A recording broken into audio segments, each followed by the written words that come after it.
Assalamualaikum warahmatullahi wabarakatuh. Salam sejahtera bagi kita semua. Salam. Om Swastiastu, Namo Buddhaya, salam kebajikan. Merdeka! Ya. Puji syukur kepada Allah Subhanahu wa Ta'ala atas segala karunia-Nya sehingga kita dapat bertemu kembali di acara webinar kesejarahan episode 10 yang diselenggarakan oleh Museum Perumusan Naskah Proklamasi dalam rangka memperingati Hari Ulang Tahun ke-76 Republik Indonesia. Oke, matur nuwun Mas Moderator dan Bapak Ibu Panitia, terus kemudian Mas Iwan dan peserta webinar pagi ini. Saya di sini diminta untuk mendongeng atau menceritakan sejarah perang 4 hari, dan ini sebenarnya tidak kalah besar, tidak kalah dahsyat dengan serangan umum Maret 1 Maret yang sering diangkat gitu di Jogja. Nah, ini ada banyak sekali fakta-fakta yang menarik, bukan hanya masalah kehebatan Slamet Riyadi, tapi juga kekejian dari orang-orang Belanda. Gitu. Izinkan saya share screen. Sudah tampil ya, Mas Moderator? Sudah, Pak Heri. Sudah. Oke. Ini saya memberi perspektif yang lain juga, artinya memberi panggung dalam sejarah perang, bahwa orang desa, masyarakat kecil itu jarang sekali digelarkan panggung gitu. Kebanyakan kan wah tentara, itu sampai sekarang pun masih kuat itu. Bisa dikaitkan ketika kita memperingati malam tirakatan, acara 17-an malam itu selalu diceritakan ada kehebatan tentara, itu orang yang panggul bedil, tapi wong desa, wong kecil, akar rumput ini jarang sekali dikemukakan, itu diudar kisahnya. Padahal tanpa wong cilik, tanpa wong desa ini, para pemuda atau tentara TP itu nggak akan bisa bertahan, karena ini yang menyediakan logistik gitu. Nah, ini nanti akan saya beberkan juga keterlibatan wong desa. Ini jadi saya mengambil judul Pemuda dan Wong Desa dalam Perang Kemerdekaan di Solo. Nah, kita harus mengetahui dulu kronologi sekaligus setting sejarah gimana sih kemunculan perang itu sendiri, tanggal 7 sampai tanggal 10 kan itu. Nah, awalnya adalah tanggal 21 Desember 1948 itu agresi militer kedua atau aksi polisionil kedua. Ini tentara masuk ke Solo itu. Nah, sekedar untuk mengetahui aja bahwa Solo saat itu ada sekitar 2.000 tentara pelajar atau pasukan Indonesia itu melawan sekitar 1.400 tentara Belanda. Jadi 2.000 tentara Indonesia melawan musuh 1.400. Nah, walaupun itu kurangnya jumlah kita cukup banyak, tapi yang menjadi catatan adalah teknologi atau peralatan perang yang nanti Mas Iwan lebih paham itu, ini cukup canggih banget. Untuk Belandanya lebih canggih. Ada tank, ada panser, kita masih bambu runcing, mereka sudah memegang brem itu. Lah ini jadi dengan ukuran itu, dengan kemampuan tentara kita yang sangat terbatas, mampu memukul mundur tentara Belanda itu. Nah, kemudian perang pertama, serangan umum pertama adalah 8 Februari 1949. Jadi tentara Indonesia menyerang kecil-kecilan gitu, karena jumlahnya cukup kecil juga itu. Artinya apa? Dibagi. Ada namanya Welkres gitu. Nah, kemudian jika dibagi menjadi sub Welkres. Welkres ini Karesidenan Surakarta. Nah, kalau sub Welkres itu ada yang jatah Soekarjo, ada yang jatah Boyolali. Nah, jadi setiap Welkres itu ada sekitar 6. Nah, 6 sampai 7 lah gitu.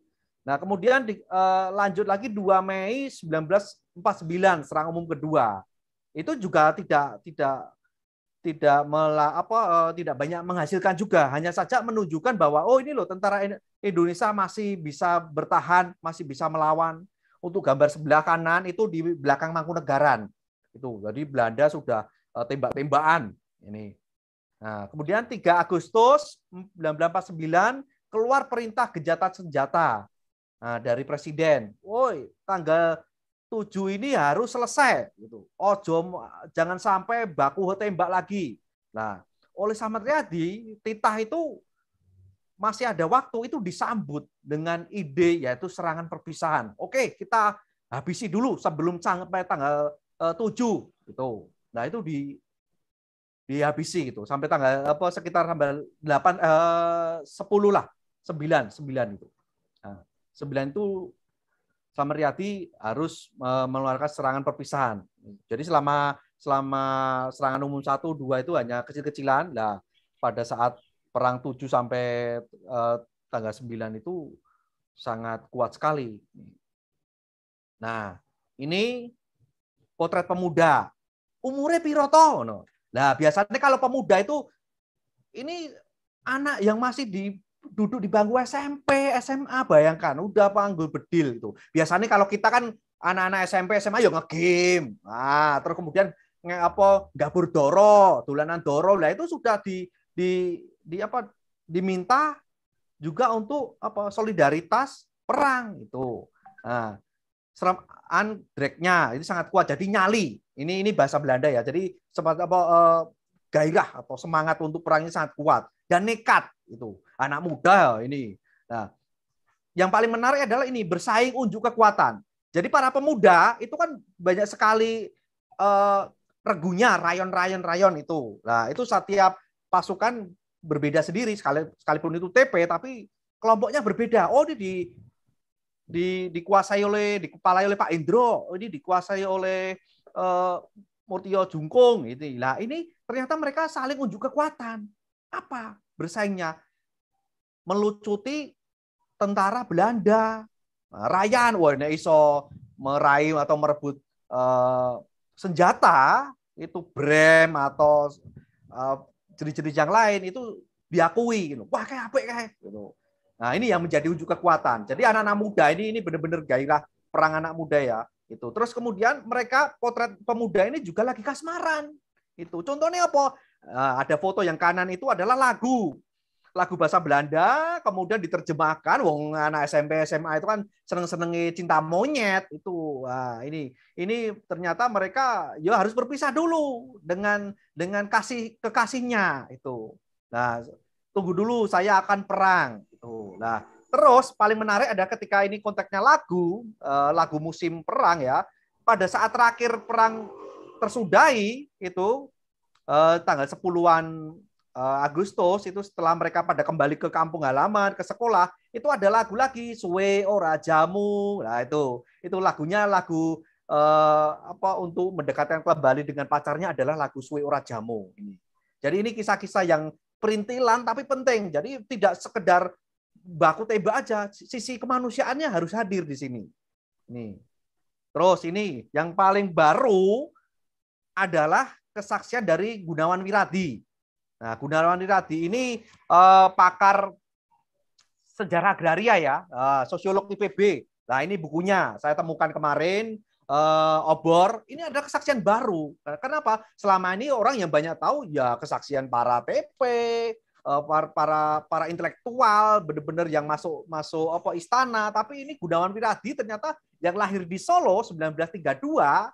Ini juga berperang pada saat itu. Nah, dia masuk kelas SMP kelas 1, SMP Negeri 1.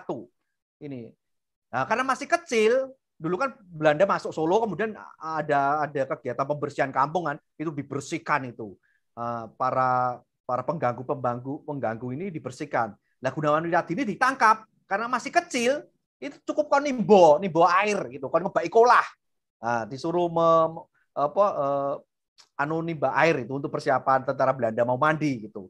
Nah, ini juga muncul juga istilah non dan ko. Maksudnya ini orang-orang Indonesia yang ikut Belanda. Nah, non kooperatif sama kooperatif gitu. Karena apa? Pada saat itu pemerintahan Indonesia itu juga masih jalan. Di satu sisi pemerintahan Belanda itu. Bahkan untuk urusan uang pun kan juga muncul gitu. Nah, sampai kemudian toko-toko, terutama toko di dekat pasar besar itu ada yang dibakar. Karena apa? Menggunakan uang dari uang Belanda. Itu dibakari. Loh, kok tahu? Nah, karena ada dinas perdagangan, desa ekonomi yang masih jalan gitu. Nah, terus kemudian masuk syarat TP ini dari kesaksian Gunawan Wiradi adalah bisa merebut senjata musuh itu. Jadi entah nyolong, entah nyegat. Nah, ini jadi sopoling iso nyolong senjata musuh merebut, ya dia harus masuk TP. Jadi uji nyali dulu itu.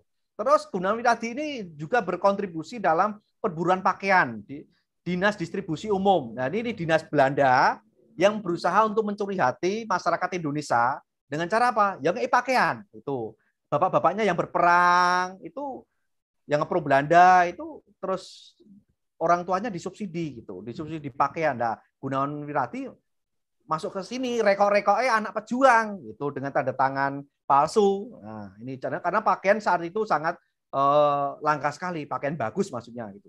Terus peristiwa pembersihan di pabrik gula Colomadu. Nah, Colomadu saat itu kan miliknya Mangkunegaran, itu diambil alih oleh tentara juga, itu tentara Indonesia ya maksudnya itu. Terus orang Belanda masuk tahu. Nah, tahu itu pabrik itu dihabisi gitu. Aktivitas kemudian macet dan Gunawan Wiradi delik di dalam pabrik itu dengan cara apa? Dengan cara memasukkan tangannya ke oli biar nyamar lah itu sebagai buruh pabrik gula gitu. Terus pada saat pembersihan ini Ibu Gunawan Wiradi ini ya ini cerita semu mistik tapi ya nyata. Ibu Gunawan Wiradi ini berdoa di depan rumahnya. Padahal itu di atas itu udah pesawat cocor merah itu udah nembakan terus. Kiri kanannya habis. Tapi di rumah yang ditempati Gunawan Wiradi ini aman gitu. Karena ibunya berdoa, membacakan mantra di depan pintunya. Itu kesaksian Gunawan Wiradi. Terus ada lagi sekolah ini harus tutup. Kalau tidak gurunya akan digantung. Karena sekolah-sekolah itu para guru juga yang ngepro Belanda itu tetap menjalankan aktivitasnya sebagai guru. Nah, Gunawan Wiradi bersama teman-temannya pasang pamflet itu. Nah, akhirnya guru yang nekat akan digantung. Artinya guru yang membangkang, yang pro Belanda tadi akan digantung. Nah, ini terus ada lagi tembok Kasunanan. Nah, ini berkaitan dengan grafiti grafiti Jokowi yang diore-ore gitu. Ini relevan banget. Jadi saat itu Gunawan Wiradi nyurek-nyurek itu. Hei para mahasiswa Belanda, pulanglah ke negerimu untuk belajar lagi. Kami bisa mengurus negeri kami sendiri gitu. Karena apa? Tentara Belanda saat itu kan umurnya 20-an, belasan juga itu diterjunkan untuk melawan tentara Indonesia ini. Nah, mereka di ultimatum ini dengan tulisan. Nah, ini yang tanda merah ini Pak Hendro, saya pernah wawancara. Itu hebat sekali ini ketua rayon. Setelah Indonesia merdeka, terus kemudian tahun 70-an, 80-an beliau ke Belanda menjadi penyiar radio, ke pulang Solo saya wawancara. Nah, ini berani merebut senjata di daerah Seluringan. Itu sebelum perang 7 Agustus sih gitu, sekitar Juli. Nah, caranya apa? Naik andong. Jadi ada 4 orang, 3 orang menyamar sebagai petani, pakaian petani. Nah, dari Suparjo menuju Solo itu.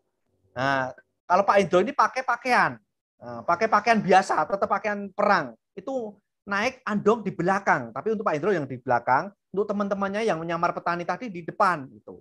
Nah, itu sekitar terjadi di Celuringan. Jadi ada sekitar 4 orang tentara Belanda itu ditembaki. Mati semua. Terus diambil. Nah, ada satu yang selamat, tentara Belanda. Itu akhirnya edan, gila. Itu. Artinya benar-benar gila. Itu dia akhirnya dipulangkan ke Belanda karena menderita kejiwaan itu. Ya karena mereka mentalnya nggak siap. Sementara tentara pelajar ini perai setan, istilahnya nggak takut sama sekali ini. Terus kelompok anak muda banyak ya para rayon-rayon ini berjalan ke daerah Karanganyar karena ini sudah terbagi ke subwekres. Nah mereka berhamburan. Perang terus kalau perut nggak diisi ya akan lemes. Nggak mungkin punya daya kekuatan itu. Artinya mereka sampai ke pekarangan, ke kebun itu ya ono jagung dimakan, ono kacang brol itu kalau orang Jawa itu ada kacang brol ya dimakan sendiri gitu. Nah, ini jadi banyak sekali pemuda-pemuda saat itu ke pinggiran kota Solo Karanganyar, Boyolali, Klaten itu makan seadanya ini. Terus ini kebutuhan makan gerilyawan jadi tanggungan masyarakat. Warga miskin di Boyolali itu rela menyediakan nasi gaplek.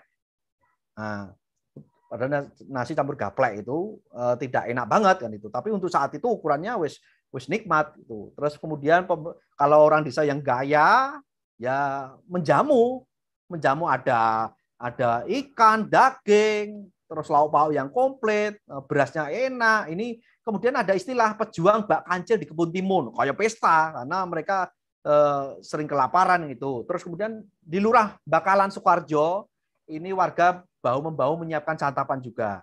Ini jadi warga miskin juga terlibat, wong desa yang kaya juga terlibat, Pak Lurah juga ikut menyiapkan santapan, melu repot ini. Nah, dapur umum, kalau tadi individu tiap rumah, kalau ini dapur umum ada di Desa Klodran, diketuai Simbok Cokro di Mejo, ini mengerahkan para perempuan desa untuk memasak bersama. Itu. Terus ada lagi Desa Jengkrik, itu daerah Mojosongo ke utara, itu desanya minus, tapi akhirnya beras dikirim dari Bekonang. Itu karena Bekonang saat itu menjadi wilayah untuk koordinasi para tentara pelajar juga itu. Nah ini terus mereka pesta kambing dan ketupat opor di Bakdo Syawal itu. Perang pada saat itu bakdo-bakdo mereka nggak ada namanya Idul Fitran ujung gitu, silaturahmi nggak perang itu. Nah masyarakat saat itu memberikan pancingan gitu. Tentara pelajar, kalau kamu mampu merebut memukul pasukan Belanda, merebut senjata, kita akan pesta kambing gitu. Nah, ini untuk tantangannya itu. Akhirnya berhasil di Kleco itu. Nah, kemudian ada di dapur umum ini ketika ada tamu pasti kerepotan bertambah. Nah, mereka saling koordinasi, terus kemudian memikirkan strategi, bergantian informasi. Ini fungsi dapur umum. Nah, menjaga keselamatan anak lanang. Para tentara ini disebut anak lanang oleh para wong desa. Makanya ada lagu Caping Gunung itu. Nah, ini terinspirasi peristiwa ini. Nah, Caping Gunung itu kan menceritakan seorang anak muda yang bertemu dengan orang tuanya gitu. Orang tua maksudnya orang tua di desa gitu. Nah, resiko ketahuan musuh. Nah, rumah Simbok di Merjo itu akhirnya dihancurkan karena ketahuan ini dari dapur umum. Dihabiskan oleh tentara Belanda karena saat itu masih ada pembersihan dan ada mata-mata gitu. Terus kita eblek-eblek, kreativitas lokal. Eblek-eblek ini seperti tampah yang terbuat dari bambu. Nah, ketika Belanda masuk gang, tampah itu diturunkan. Nah, itu banyak sekali tiang yang ada tampahnya, itu beberapa tiang itu terus diturunkan. Kalau pakai kentongan, otomatis konangan atau bengok, teriak-teriak, tentara akan ketahuan gitu. Nah, makanya dengan cara eblek. Ini benar-benar kreativitas lokal gitu. Semacam sandi atau rahasia gitu ya. Terus para Simbok ini berani menjadi kurir. Misalkan mau ke pasar itu di tenggoknya itu ada surat, ada pistol itu. Ternyata perempuan desa, masyarakat desa ikut berperan di sini. Nah, ini paling menarik kekejian tentara Baret Hijau. Jadi gencatan senjata itu kan selesai tanggal 10 malam 24 itu. Tanggal 11 Agustus harusnya kan damai selesai. Subuh-subuh itu tentara Baret Hijau ini tentara semacam Kopassusnya lah, tentara elit dari prajurit Belanda tadi ternyata membuat aksi ini. Jadi di dalam Patmonegara ini di Gading itu dulu PMI. Nah, itu ada penyembelihan. Ada 23 yang disembelih tapi yang meninggal sekitar 21, yang selamat 21 karena hanya kena sabetan pedang tapi kemudian sarafnya kena, tidak bisa mengo, tidak bisa menoleh akhirnya walaupun selamat itu. Jadi ada 21 orang meninggal, bayangkan di sini. Kemudian pembunuhan warga di Pasar Kembang. Jadi tentara Baret Hijau lari ke barat, terus sampai di Pasar Kembang, mereka membunuh warga lagi. Ada sekitar 20-an atau berapa itu juga meninggal. Itu nggak pandang bulu, padahal ini bukan bukan tentara yang mereka cari, bukan TP itu. Jadi warga biasa dihabisin itu. Kemudian pembantaian penduduk di Pasar Nongko ada sekitar puluhan ya, 23 atau 32, saya lupa itu. Nah, ini terjadi gitu. Jadi memang mereka nggak fair gitu, harusnya sudah selesai malah mereka melakukan kekejian ini. Jadi ini adalah potret kecurangan juga yang dilakukan oleh tentara Baret Hijau. Nah, terus ini yang paling menarik. Jadi ketika saya sebagai wakil dari komunitas dalam forum ini, kita sudah melakukan napak tilas perang revolusi dan kepahlawanan Slamet Riyadi.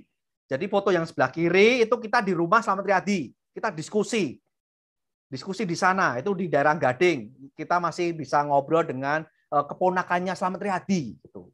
Nah, kita diskusi. Nah, ini dengan cara ini kita melakukan diseminasi pengetahuan. Lewat apa? Lewat jelajah. Karena masyarakat sekarang baca buku males, canom sekarang pilih apa, buka YouTube kayak gitu. Lah, kita ajak jalan-jalan, mendekatkan masyarakat kekinian dengan objek yang kita tuju. Ini.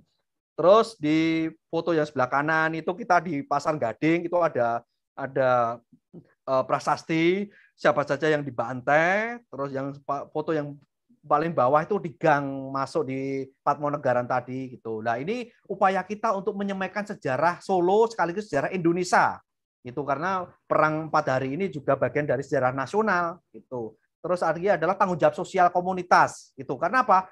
Banyak sekali masyarakat kampus, warga kampus, terus terang ya, sekalipun saya dosen, itu saya menyadari bahwa tidak banyak masyarakat tercerdaskan oleh masyarakat kampus. Kebanyakan nulis di jurnal, kan orang nggak baca itu kadang itu. Nah, masyarakat anak-anak muda juga jarang membaca itu. Nah, kita ajak itu tanggung jawab kami dalam hal pengetahuan sejarah itu. Dan ini acaranya nggak ada donasi, nggak ada apa namanya funding, pemberi donor itu. Ya kita sendiri gitu, cari dana sendiri. Terus juga ini bagian dari menghargai jasa pejuang. Itu tentang Slamet Riyadi, tentang Ahmadi dan lain-lainnya. Itu dulu Mas Moderator, sekian, nanti kita sambung dalam hal diskusi. Matur nuwun. Saya terlebih dahulu ini ada satu pertanyaan untuk Pak Heri. Saya terlebih dahulu lihat ya Pak ya. Ada dari Bu Eni Kuswidayati. Beliau dari SMK 2 Temanggung. Pertanyaan seperti ini Bapak, bagaimana keterkaitan antara serangan umum yang terjadi di Solo dengan di Yogyakarta? Karena mengingat kejadian serangan umum di Yogyakarta terjadi di antara serangan umum di Solo tersebut. Matur nuwun atas pertanyaannya. Kaitan antara peristiwa di Jogja dengan di Solo saat itu yang paling bisa gampang dibaca bukunya Julius Pur ya, tentang Bertot nang Jogja. Ini lumayan enak dibaca untuk kalangan umum. Di situ dijelaskan bahwa Jogja memang diserbu dulu karena saat itu adalah untuk ibu kota. Jadi yang diserang adalah ibu kota Indonesia itu. Nah, pertama itu, kedua karena di sana ada simbol kenegaraan Pak Presiden Soekarno-Hatta dari sana. Terus pada saat itu perang 1 Maret ya, sampai kemudian selesai. Yang menarik di sini 1 Maret itu kebetulan gaungnya lebih besar karena ya simbol negara dari sana, dari Jogja itu. Terus kemudian ada ini ya, ada kesempatan atau boleh dikatakan rekayasa juga atau strategi selama Orde Baru, perang 1 Maret ya digaungkan begitu kuat itu. Sementara di Solo yang 4 hari, padahal kalau di Jogja kan 6 jam. Nah, kalau di Solo 4 hari loh, bayangkan itu. Wah, itu tidak kunjung putus gitu. Itu justru gaungnya kalah itu. Saya beberapa kali ngobrol dengan Pak Indro sebelum beliau meninggal, sekitar tahun 2012 itu saya masih ngobrol. Itu juga pihak para TP ini juga menyayangkan kenapa kejadian atau perjuangan yang dilakukan oleh tentara TP di Solo itu justru gaungnya kurang ya karena Orde Baru tidak memberikan panggung gitu. Hanya saja kemudian para tentara TP ex TP itu hanya menyuarakan ya lewat tirai gitu. Misalkan ada buku Pak ini ya Murti Jo Jungkung ini buku langka banget juga saya ngoleksi itu tentang berburu grand dan brand gun ini menjelaskan bahwa mereka sebenarnya dilihat dari peristiwa peperangan itu justru lebih menghebat yang ada di Solo. Hanya saja memang Jogja Solo saat itu menjadi wilayah penting seperti yang dikaitkan kemukakan Mas Iwan tadi bahwa di Jogja karena ada simbolnya gitu tentang Soekarno-Hatta dan tadi saya di chat baca juga apa sih peran Soekarno dalam perang di Solo itu. Nah, Pak Karno itu memberikan pernyataan kepada pembesar Belanda bahwa kamu jangan sekali-kali meremehkan tentara Indonesia gitu.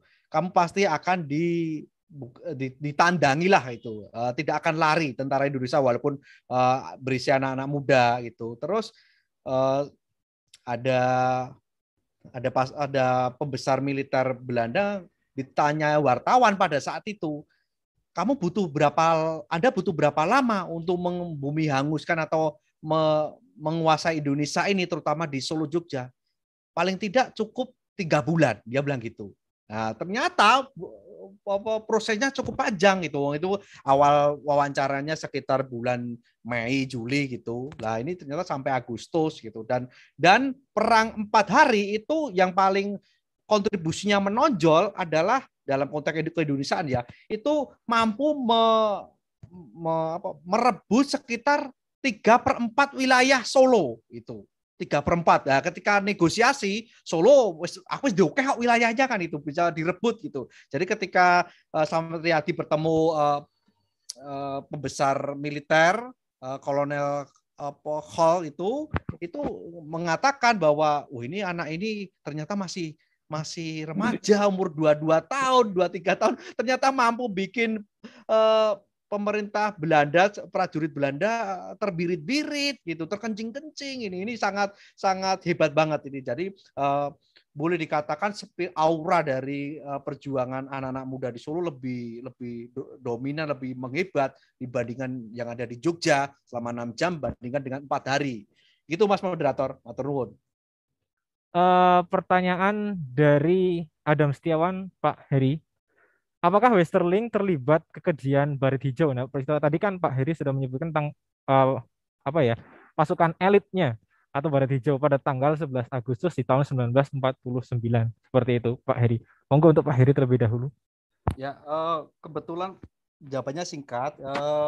Westerling tidak terlibat dalam pasukan Baret Hijau, bisa dirujuk dalam buku ini ya. Ini juga buku langka juga. Jadi pembantaian rakyat pasukan Green Cap ini tidak ada kaitannya dengan Westerling, walaupun Westerling di Sulawesi menghebat dan itu tahun 1947 ya itu. Tapi untuk kasus Solo ini pasukan khusus yang didatangkan untuk menanggulangi Slamet Riyadi dan kawan-kawannya tanpa ada kaitan dengan Westerling ini. Jadi boleh dikatakan ini tentara yang istimewa juga gitu. Karena apa? Mereka bawa ada sangkur, kelewang, terus kemudian tembak itu.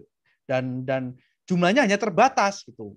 Hanya karena istimewa itu jadi terbatas dan itu kejam banget itu mampu langsung menyembelih, menggorok gitu. Jadi ada cerita dalam kesaksian dijelaskan di Patmonegara ini beberapa rakyat warga yang mondok di sana karena kota kan genting saat itu dan mereka lari ke kantor PMI karena dalam perang itu aturannya nanti Mas Iwan bisa menjelaskan itu bahwa kalau ada palang merah nggak boleh diserang itu.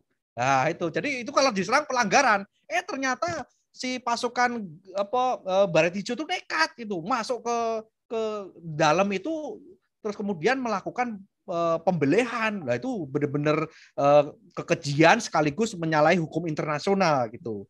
Itu Mas moderator, matur nuwun. Pertanyaan yang pertama untuk Pak Heri, nggih Pak nggih, untuk yang pertanyaan Pak Heri dari eh, Dimas Eka Nugraha. Nggih. Pertanyaannya adalah bagaimana posisi Mangkunegaran terhadap serangan umum di Solo ini? Itu untuk Pak Heri. Monggo untuk Pak Heri dulu mungkin bisa diperkenalkan untuk memberikan jawabannya. Monggo Pak.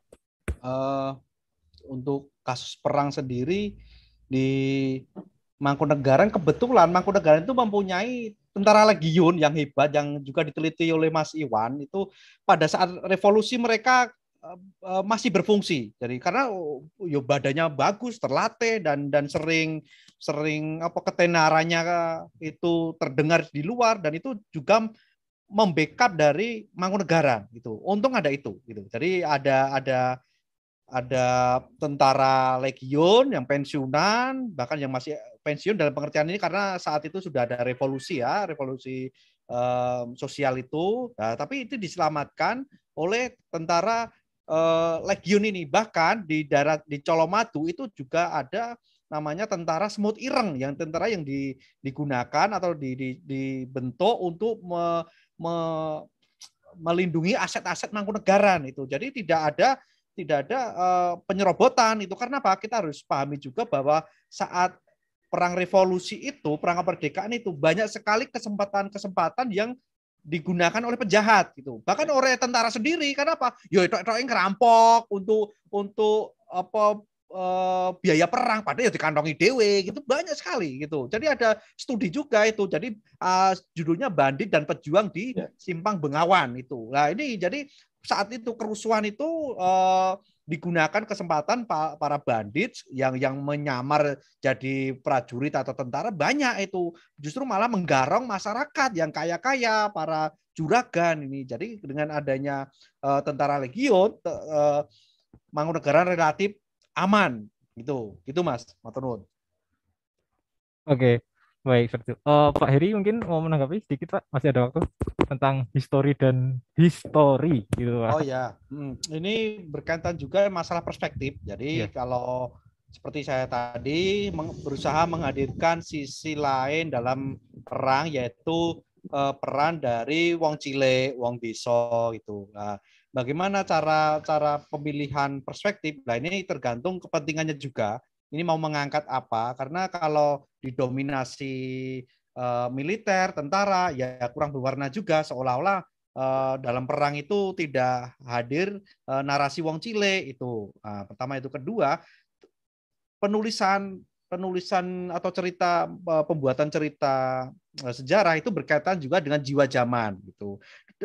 Era Orde Baru jelas militer menjadi panggung utama gitu, mendapatkan panggung utama seperti yang saya kemukakan tadi, perang di Jogja Maret itu justru didengung-dengungkan terus gitu. Lah ini tergantung sudut pandang dan kepentingannya gitu. Kalau sekarang ya lebih terbuka ketika terutama setelah era reformasi, kemudian keran sejarah kebebasan menulis sejarah terbuka dan tidak ada lagi konflik itu, artinya tidak ada ancaman itu, dan ini para masyarakat bisa menceritakan ulang tentang dapur umum, terus kemudian jejak-jejak sejarah seperti yang saya kemukakan itu. Penting juga menuliskan jejak sejarahnya yang sampai sekarang yang masih tersisa apa, misalkan di rumahnya Slamet Riyadi, kemudian kalau di Patmonegaran itu sudah hilang, digantikan toko atau warung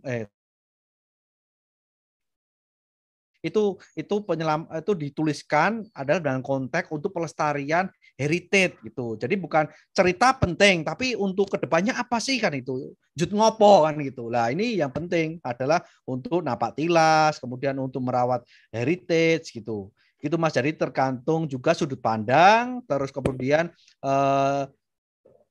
jiwa zamannya apa gitu. Gitu, matur nuwun.